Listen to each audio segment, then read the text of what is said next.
Olá, Sam, inscritos e ouvintes. Eu me chamo Sebastião.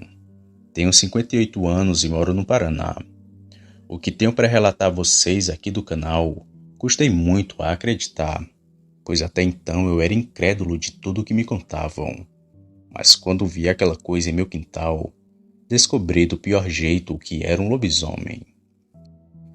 Para ser mais exato, isso aconteceu por volta de 1999 para 2000.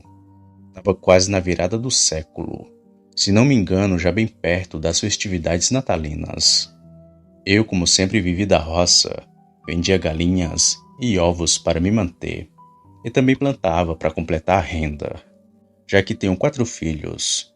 Bom, perto do meu sítio morava um senhor que aqui chamarei de Luiz, para não ter que expor a sua imagem, já que na época o homem chegou a ir no rádio local relatar o que estava acontecendo com seus animais. Todos achavam que ele estava louco, inclusive eu, mas paguei com a língua por ter duvidado da sua história. Tudo começou logo depois do dia de finados. Em uma manhã, como sempre fazia, o Luiz chegou até minha casa para tomar café. Porém, naquela manhã ele me pediu um favor, que era para eu ir com a minha caminhonete até o seu sítio. Sem entender nada e achando que era para pegar alguma coisa e vender na cidade, nem questionei o pedido do homem. Mas no meio da viagem, ele começou a falar de coisas estranhas que estavam acontecendo em seu sítio. Falou dos animais mortos e disse que aquilo não parava. Porém, como a gente morava em um local de mata, por ali tinha muitos animais silvestres, e esses por sua vez deveriam ser os responsáveis daquela matança. Mas quando cheguei no sítio do Luiz, a história mudou. Ao chegar lá, vi cabras, galinhas e até uma novilha morta, todos dilacerados, e o estranho era que nenhum deles tinha ataque na garganta. Normalmente os predadores da região, quando pegam um animal, procuram primeiro a garganta, para assim abater mais rápido a sua presa. Mas os bichos do Luiz estavam com a barriga aberta e partidos ao meio. Uma coisa terrível, como se o animal enfurecido tivesse feito aquilo. Já achando estranho ver todos aqueles animais, fui e perguntei o que estava atacando os bichos, se seria um puma ou uma onça ali da região mesmo. Então, bem sério, o Luiz me olhou e foi falando o seguinte: antes fosse um bicho desse, Sebastião. A coisa que está matando os meus animais é um lobisomem.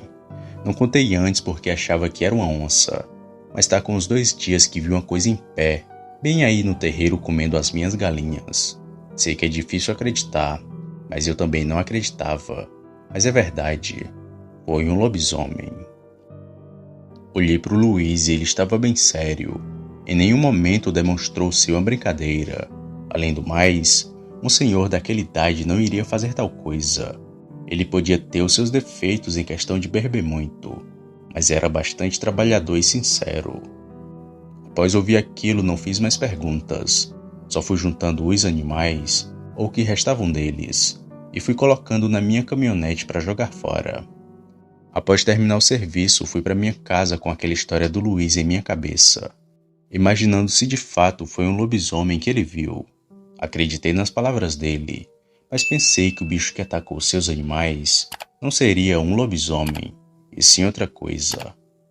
Pois bem, os dias foram se passando, e o Luiz me contou que nunca mais viu tal lobisomem, e continuou assim até perto das festividades natalinas, onde eu mesmo vi aquele bicho no meu quintal. A minha casa, apesar de ser no meio do nada, tinha um cercado que contornava ao redor dela, onde a mesma só tinha uma entrada, que era a mesma saída. Devia ter quase 2 metros de cercado, pois tinha uma mureta e um arame farpado, que dava mais ou menos essa altura. Pois bem, como a gente estava criando um carneiro para comer no Natal, achamos melhor abater o bicho antes da festividade, já que a família ia se unir toda e eu queria agilizar o trabalho. Então eu e meu filho, que na época tinha 13 anos, abatemos o carneiro e logo fizemos um churrasco para nós de casa mesmo. Quanto ao couro, fatos e restos que não comemos, jogamos do lado de fora do cercado, bem aos fundos do meu quintal, para assim animais da mata pudessem comer os restos. Só que eu não sabia, mas quem me visitaria aquela noite seria o lobisomem. Fizemos o churrasco e comemos. Logo depois fomos dormir. Porém, no meio da noite, acordei com uma azia que parecia que eu ia cuspir fogo. Me levantei da cama e fui tomar um pouco de água para ver se melhorava. Mas no trajeto para ir até a cozinha, comecei a ouvir um barulho estranho. Era que nem uma respiração ofegante, só que bem alta e rouca. Parecia que tinha um leão ali no meu quintal. Lentamente fui me aproximando da porta e peguei um porrete para minha segurança. Olhei pela fechadura, mas não vi nada, sem contar que nesse momento aquele cansaço já havia saído dali.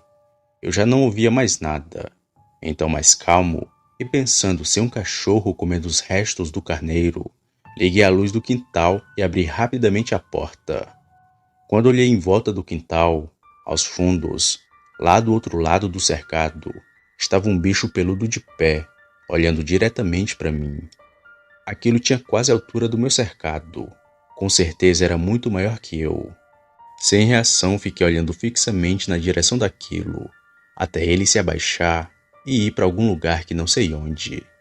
Na mesma hora, quase que no reflexo, tranquei a porta e desliguei a luz, e fiquei ali parado, pensando naquela coisa que tinha acabado de ver, sem acreditar que ali era um lobisomem. Mas o mais estranho nem foi isso, pois pouco tempo depois novamente ouvi aquele mesmo cansaço no pé da minha porta, e algo fungar 2 ou 3 vezes. Fiquei sem reação ao sentir ele tão perto, uma sensação de medo e angústia. A minha vontade era correr dali, mas não conseguia por sentir um peso nas minhas pernas. Então o que me restava era ficar parado e escutar aquela besta rodeando minha casa, até que enfim foi embora para algum lugar. Só um detalhe, não escutei quando ele entrou e nem quando saiu do meu cercado. O bicho, além de rápido, era medonho, não fazia barulhos, a não ser o seu cansaço arrepiante. E com certeza, o bicho vivia ainda até minha casa, e no fundo eu sabia que uma noite ele voltaria. Na época, apesar do medo, não contei nada para minha família, pois causaria um pânico tanto em meus filhos como na minha esposa. Porém, eu e o Luiz ficamos vigiando o bicho por várias noites e não o vimos mais por aquela região. E só há pouco que falei disso para minha família, de quando eu falava que ia caçar, na verdade era para esperar o lobisomem, para ver se pegava ele de surpresa. Mas o bicho nunca mais apareceu. Hoje o Sr. Luiz é falecido. Além de mim, só ele também viu aquela criatura. E o que resta a vocês é acreditar ou não nessas palavras que estou relatando. Eu vi um lobisomem aquela noite e não quero nunca mais ver um na minha vida.